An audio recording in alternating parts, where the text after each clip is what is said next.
everybody, welcome back to another edition of the Leadoff on SorareMLB. I'm Alex Hooper.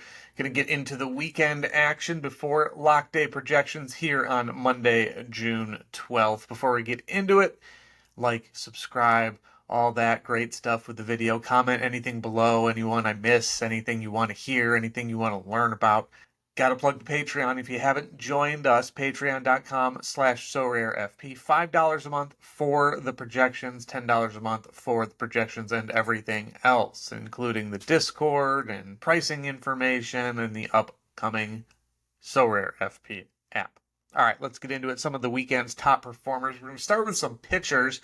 Blake Snell at the Rockies has his best start of the year. 7 innings pitched, 12 strikeouts, 3 hits, and just an earned run that came on a solo shot in the first inning. Snell with a 77th percentile K rate, 86th percentile whiff rate, 85th percentile spin rate, and then he's got a 27th percentile xERA divided by xWOBA. Basically, he misses bats, but when he doesn't miss the bats, boy, does he hit them. Blake Snell is very confusing. Former Cy Young winner. He's got the stuff, but he has not been performing. It's $7 for his limited, $35 for his rare. I am holding on Snell. I like him. I don't necessarily trust him a ton, but I know he's going to put up big scores, kind of like this one. Moving on, Shane Bieber tied atop the starting pitcher ranks this weekend with Snell. He threw a gem against the Houston Astros of all team, the Yordan Alvarez-less Houston Astros. 7 innings pitched, 9 strikeouts, 3 hits, and 1 walk. Bieber's numbers are not nearly as good as Snell's. 13th percentile hard hit rate, 30th percentile xERA divided by xWOBA, 18th percentile K rate.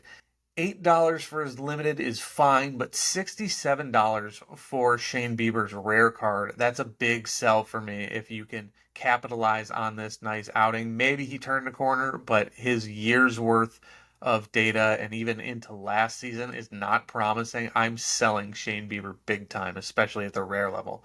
And then rookie Bobby Miller with a gem, his 4th consecutive fine start. He faces the Phillies this week in 6 innings pitched, 7 Ks, 3 hits, 3 walks. He's got 4 straight 25-plus point starts to start his career. He's a 55 future value prospect, which is well above average. A 95th percentile xERA divided by xWOBA so far, but those prices are prohibitive for the rookie. $46, $87 for the rare. I'm holding until that rookie premium is gone. Now to some of the big hitters. Gunnar Henderson versus the Royals this weekend. 8 hits, 4 RBIs, 2 home runs. Gunnar with another great season after kind of a slow start. 91st percentile max exit velocity, 88th percentile hard hit percentage, 78th percentile xWOBA. Gunnar with a $23 limited, a $113 rare. Some caveats here. I'm going to issue a buy on Gunnar, especially for the limited and especially for the rare shortstop version from last season. I am holding on the rare third base card for Gunnar Henderson. That's, his third base only for this year. At $113, I think you can find similar value elsewhere and maybe even cheaper. Jock Peterson with a big day on Sunday, propelling him atop the leaderboards. 8 hits, 2 home runs, 5 RBIs over the weekend, but most of that coming on Sunday. Jock with a small sample size, but he's got the best hitting numbers of his career so far. And at $5 for a limited and $18 for a rare, I think Jock Peterson is a fine buy. You have to know what you're getting into. He is a platoon guy, so whenever the Giants face the lefty, there's a good chance he's not going to start that game, but he only started 2 this weekend. He hit 2 homers, put up a nice, 51-plus point weekend, and all of a sudden you're rolling. You can get that with guys like Jock Peterson, like Kyle Schwarber, and like the next guy we're going to talk about.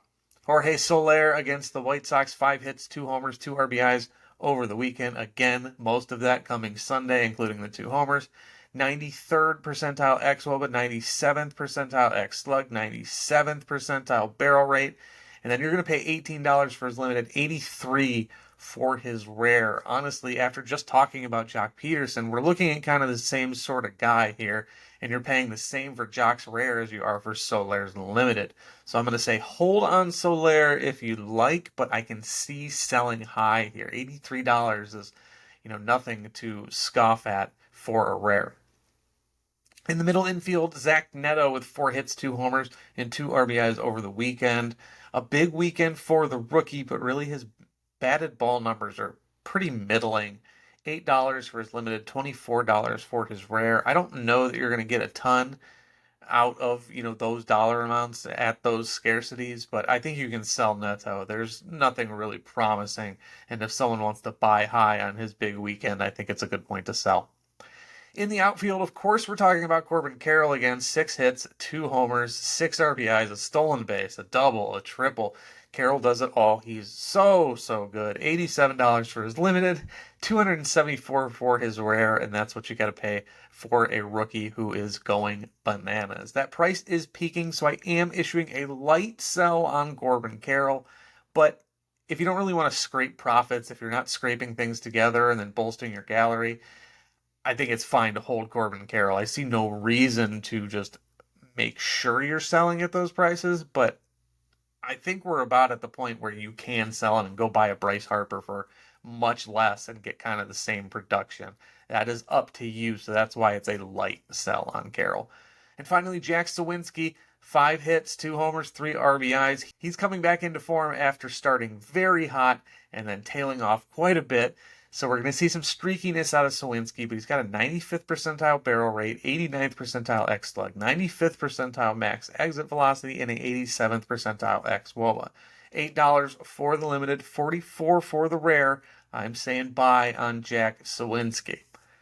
All right, let's take a look at some of the weekend projections. All right, starting at the top, Ronald Acuna with a 44.77 projection this weekend, topping everybody. Atlanta with 4 games against the Tigers. He's in a great spot, as well as many of the other Atlanta bats. You kind of see the same thing with Philly this weekend, 4 games. Kyle Schwarber and Bryce Harper rounding out our top plays here. Both of them lefties, expecting to face mostly righties, and they are expected to hammer the ball. We talked about the Atlanta bats. One of my value bats this weekend is Ozzie Albies, 34.21 projection. If you look at those prices there, they are quite a bit low. And I mean, we're talking about deals. Got to go back to Schwarber here. Look at Schwarber's prices. I think if you don't have a Kyle Schwarber in your gallery, I think this is the time to buy him. You don't have to rush out for one matchup. I would never advise that, but Schwarber's prices are very good, all things considered. Another Philly bat here is Nick Castellanos with a 4-game weekend, 27.44 projection at some nice prices. And then going down a little bit, Nolan Jones at Coors. He's been hot, 4 games, 30.73 projected. And then our 2 top pitchers this week are going to be Spencer Strider and Clayton Kershaw, both of them a bit price prohibitive for what you're going to get. Strider just way on the high end. Kershaw is older. 2 value guys, Jack Flaherty and Charlie Morton. Morton, again, he is older, so I would err on the side of Flaherty, but if you need 2 pitchers, Charlie Morton does work for sure. All right, that's going to do it for me today. We will be back tomorrow with the leadoff again. Thank you for tuning in. Again, $5 for the projections, $10 for projections, and everything else, including that invaluable Discord over at patreon.com/SorareFP. Good luck this weekend. If you have any questions, drop them in the chat or hit me on Twitter at SorareFP or at Lex Hooper. And if you're in the Discord, you know you can find me there. Until next time.